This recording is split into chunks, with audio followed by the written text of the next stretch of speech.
Well,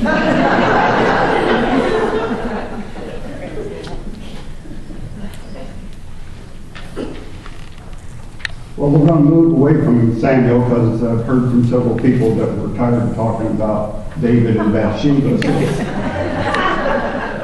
They said they got it, lesson was learned, and so that they understood everything there was about leadership that way, and so we're going to move on. So we're going to come out of the lectionary text in the Old Testament. We're going to jump right into the epistle reading from Ephesians. Paul's letters that are credited to Paul, that has so many gems, just, we call them zingers, so many things that you can kind of, words to live by that you don't have to memorize the whole Bible. All you need is about 4 or 5 of them. And one of the things that Paul says was in Romans, that you need to lead a life worthy, first of all. This is the first one. Lead a life worthy. 4 words. That's all you need to remember, is to lead a life worthy of your calling, of your election, of your fact that God loves you and cares for you and redeems you. And for that reason, just live a life that reflects that. Live a life worthy. See, that one's an easy one.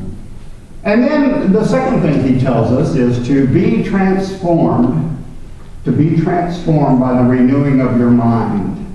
That you need to rethink the way that you do things. Transforming leads to a new life. And so one of the things that we know is that the computer won't hold the screen. That's the first thing we know. But that's okay.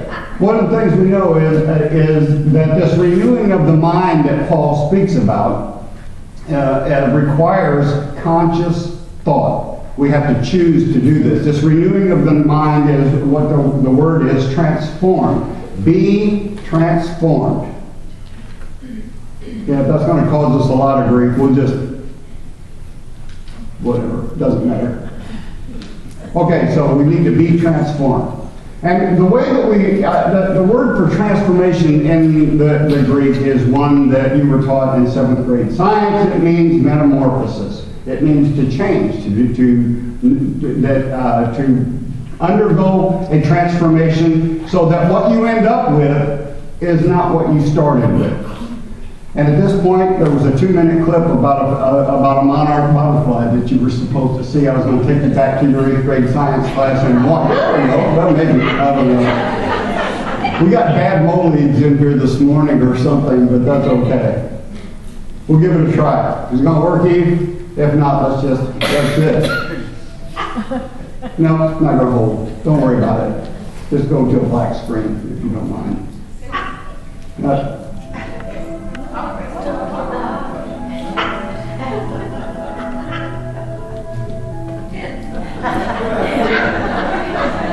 It's okay. This is exactly how fast it happened. This is a monarch caterpillar on speed. This is what happens, and it just happens so quickly. But what's the transformation? This is what you're supposed to notice, because this is what's happening. That you can watch what's going on here, and it happens so fast. The psalmist says that all creation testifies to the glory of God. Says that creation itself screams out the glory of God. We can look at creation and the way that the created order works, and there's a parable in that. So we know that what it is, that we can look at all the wonders of God's created order and think about how these relate to ourselves. Jesus used parables about creation, about the harvest, about the bread, about the wheat,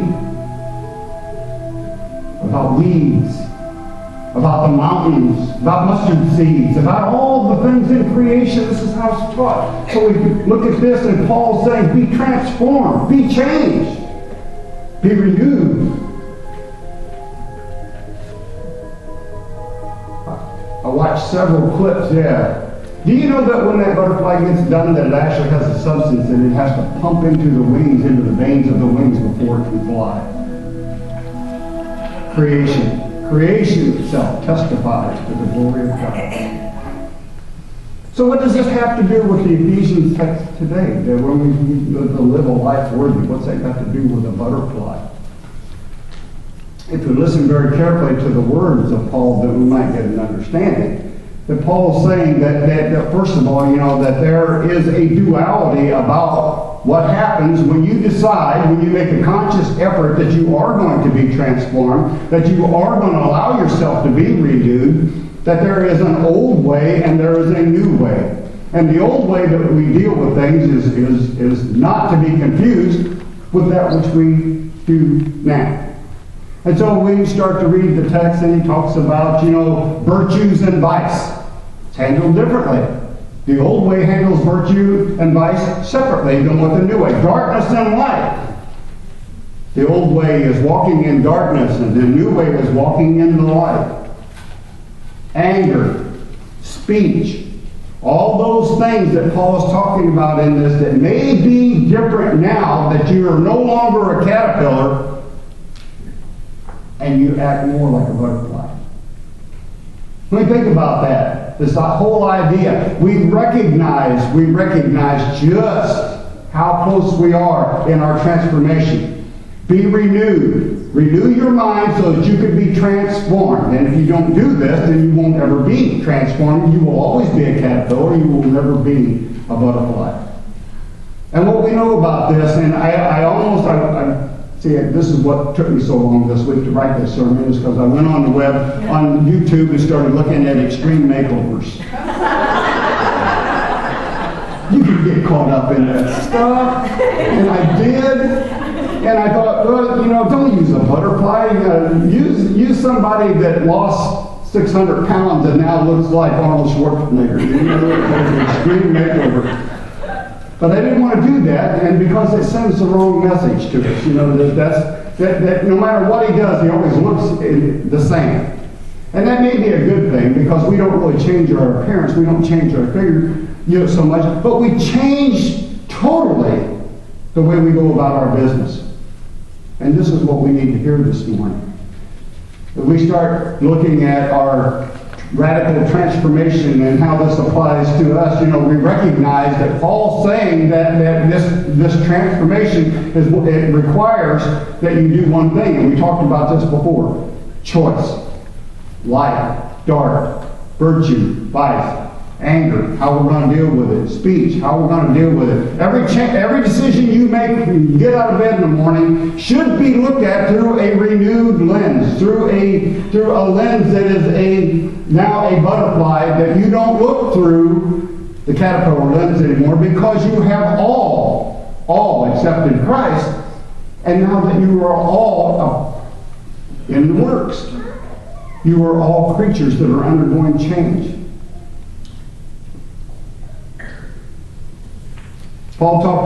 It's kind of funny that Paul talked about anger, about anger. He didn't say that you shouldn't get angry. He said, don't let your anger go to sin.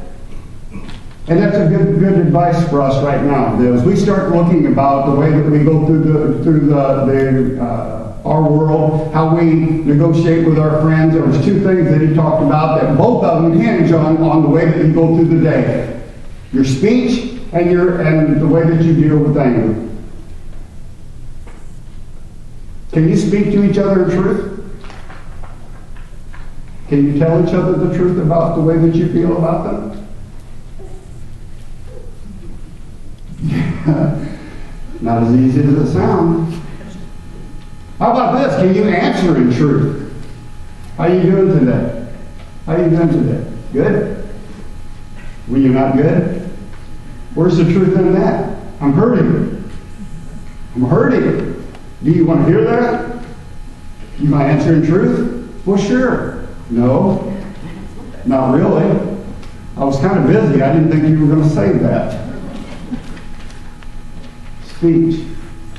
One of the incredible things that we have, and one of the things Paul says needs to be renewed, transformed, metamorphosed. No longer caterpillar speech, butterfly speech. Because it's important. Anger. Not resolved. What happens to it? What happens to your anger that you didn't deal with, that you still harbor when you come to church? If you're still mad at somebody when you walk through the door, when you greet them, does it show?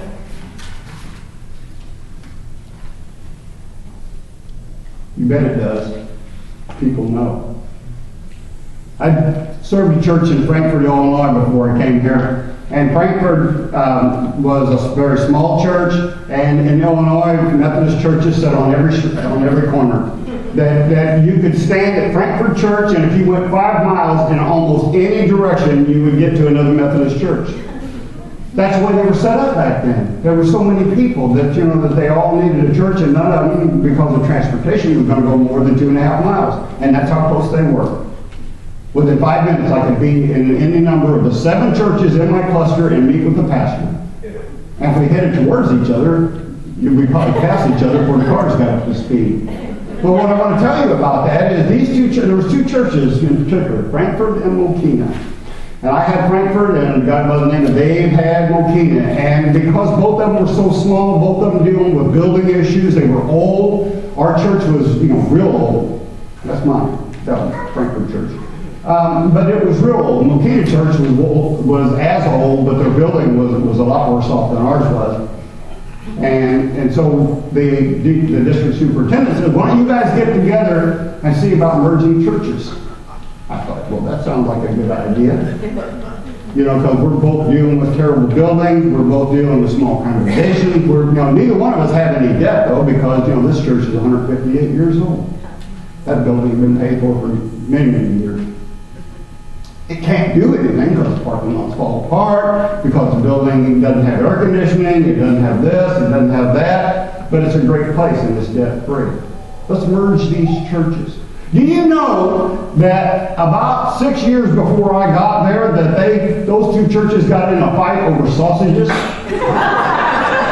Do you think that any amount of reason that I could come together would heal those 2 churches? That anything that I said that would merge those churches that made sense, do you think anybody was listening? Not the first one, because anger not resolved goes inside. And Paul knows that.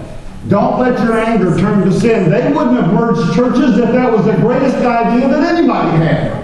If Jesus himself would have come and said, you guys need to be churches, merge churches, I'm not sure they would have. They didn't like each other over sausages.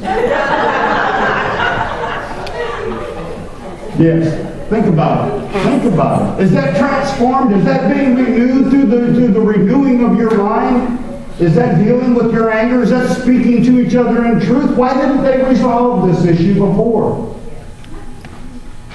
Because they didn't want to. Because they weren't renewed. Because they liked things the other way. Because it was easier to be divisive and really be at odds with the other church than it was to sit down and love them. And this is what Paul is speaking to this morning about divisiveness. About divisiveness. About how things start so small and get so big that they can't be resolved anymore. Think about that.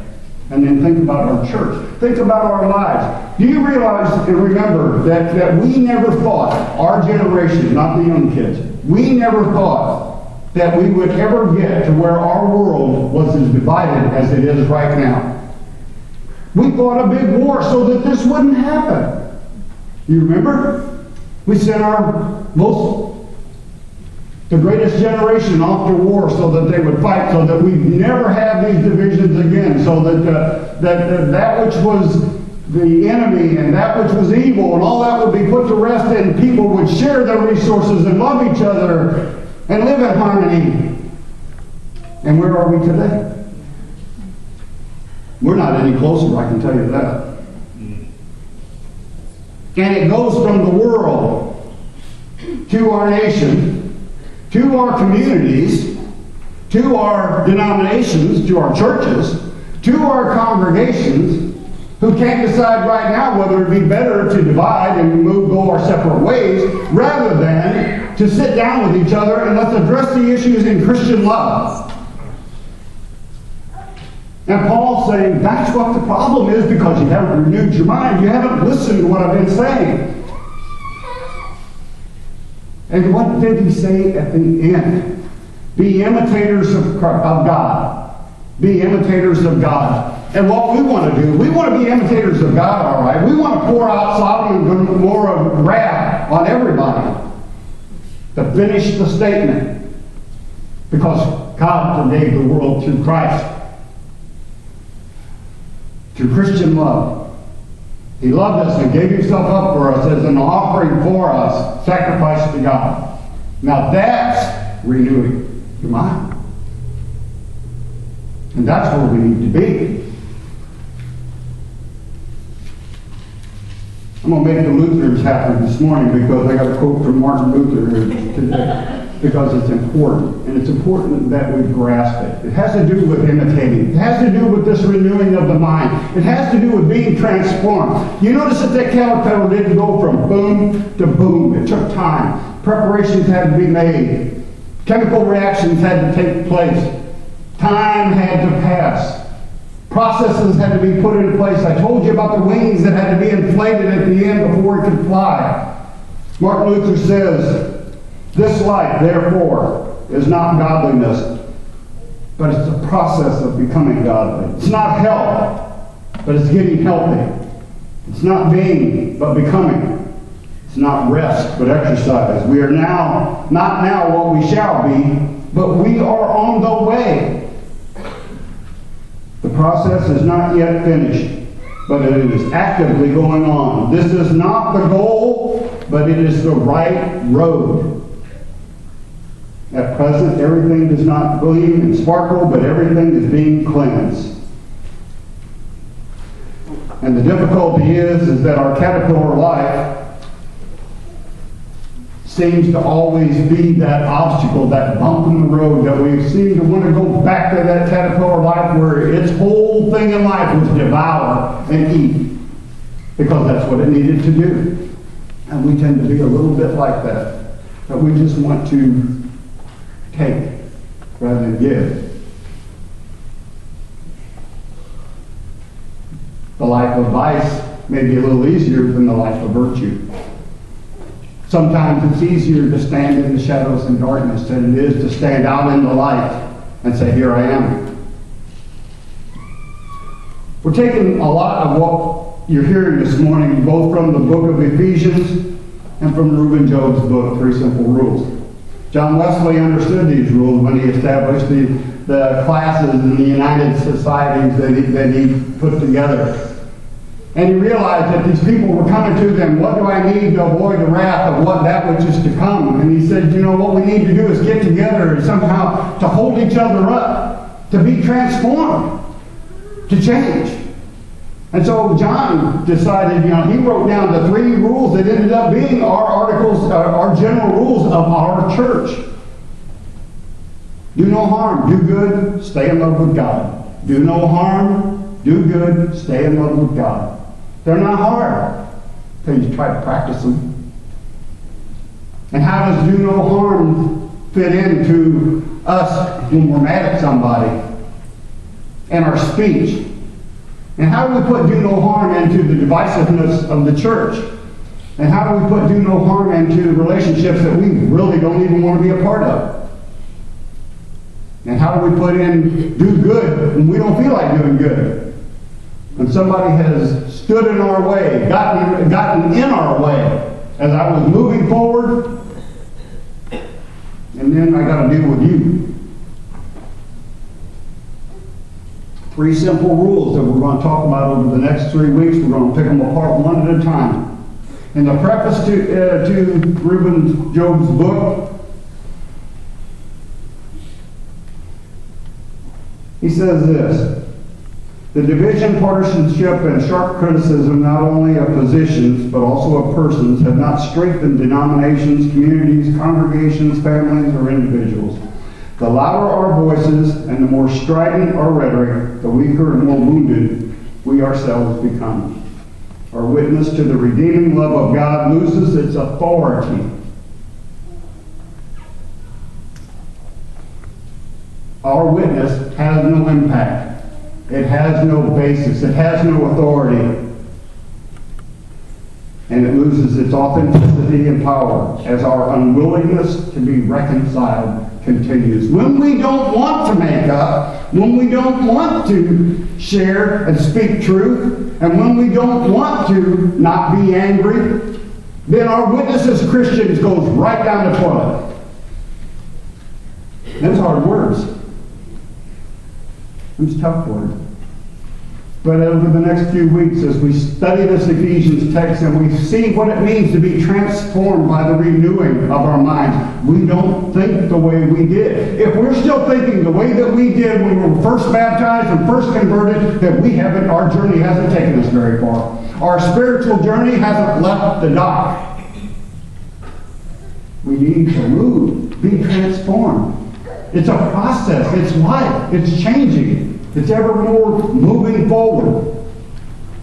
That's what Christ is trying to tell us. That's what Christ wanted us to do. Are you ready for this journey? Are you ready for this transformation? Or are we so satisfied with the way that we are that we just, hey, talk to the wall, talk to the hand, talk to anybody, but don't talk to me? No, we can't be that way. Because the world is waiting. We cannot transform the world, making disciples of Jesus Christ for the transformation of the world. That's our mission statement. We cannot do that. We can't take the first step. We can't convert the first person until our mind is fertile, until it has been renewed, until it has said, I accept that, and I will not be angry with you. You can't make me angry with you. Or if you do, I won't sin because of it. We'll work this out because I'm going to speak truth to you. Not so that I can have my way, it's so that we can love each other when it's all over with. That is the message. And that's what Paul's trying to tell the church at Ephesus, who knows that these are individual truths that apply to the community. That you cannot transform a community until you transform the person.